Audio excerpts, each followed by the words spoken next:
ہمیں کیسے پتہ لگے گا کہ جو نا جس بندے کو اللہ تعالیٰ ذلیل کرتے ہیں اور جس بندے کو جو نا دنیا ذلیل کرتی ہے نا، ہمیں کیسے پتہ لگے گا کہ یہ اللہ تعالیٰ ذلیل کر رہا ہے؟ بھائی کہہ رہے ہیں یہ کہ ہمیں کیسے پتہ چلے گا یہ اللہ کی طرف سے ذلیل ہو رہا ہے یا مخلوق کی طرف سے ذلیل ہو رہا ہے؟ دیکھو واقعی یہ بڑا ویلڈ سوال ہے.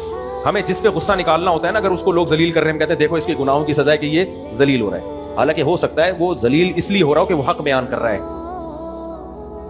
تو اس لیے پبلک کے کسی کو ذلیل کرنے یا عزت دینے کا اعتبار ہی نہیں ہے. یہ دیکھو کہ وہ حق بیان کر رہا ہے کہ نہیں کر رہا. پھر اگر عزت ہے تو یہ حق، یہ اللہ کی طرف سے ایک نعمت ہے، اور اگر لوگ ذلیل کر رہے ہیں تو یہ اللہ کی طرف سے آزمائش ہے. سمجھ میں آ رہی ہے بات؟ آپ اگر حق کے ساتھ کھڑے ہو، فرعون موسیٰ علیہ السلام کو معاذ اللہ مہین کے الفاظ استعمال کرتا تھا. مہین کا مطلب ہی معاذ اللہ اردو میں ذلیل بنتا ہے، معاذ اللہ نقل کفر. لیکن موسیٰ کلیم اللہ کی خاک کے برابر بھی نہیں تھا. وہ فرعون تو کیا کچھ بھی نہیں تھا، لیکن وہ ان کو کہتا تھا ایسے معاذ اللہ. تو حق کے ساتھ انسان کھڑا ہو، پھر لوگ ذلیل کر بھی رہے ہیں، کوئی پرواہ نہیں ہے. اس ذلت کو خدا کا عذاب نہیں بلکہ امتحان سمجھا جائے گا، جو پیغمبروں پہ بھی امتحان آئے. اور قرآن نے اسی لیے کہا ہے وَلِلَّهِ الْعِزَّةُ وَلِرَسُولِهِ، اصل عزت اللہ اس کے رسول کی ہے. جو اللہ رسول کو فالو کر رہا ہے وہی اصل میں عزت دار ہے. جو اللہ رسول کو فالو نہیں کر رہا وہ عزت دار ہو کے بھی عزت دار نہیں ہے.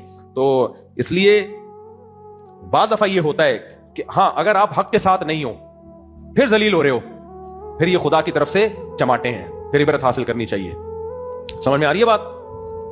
تو یہ عمل دیکھ کے پتا چلے گا کہ یہ ذلت آزمائش ہے یا عذاب ہے. اگر برا عمل ہے پھر ذلیل ہو رہے ہو تو یہ تمہیں گناہوں کی دنیا میں سزا مل رہی ہے. بہت سے لوگ ایسے الٹی حرکتیں کی ہیں، ذلیل ہوئے، پھر وہ اور عبرت کا نشان دنیا کے سامنے بنایا.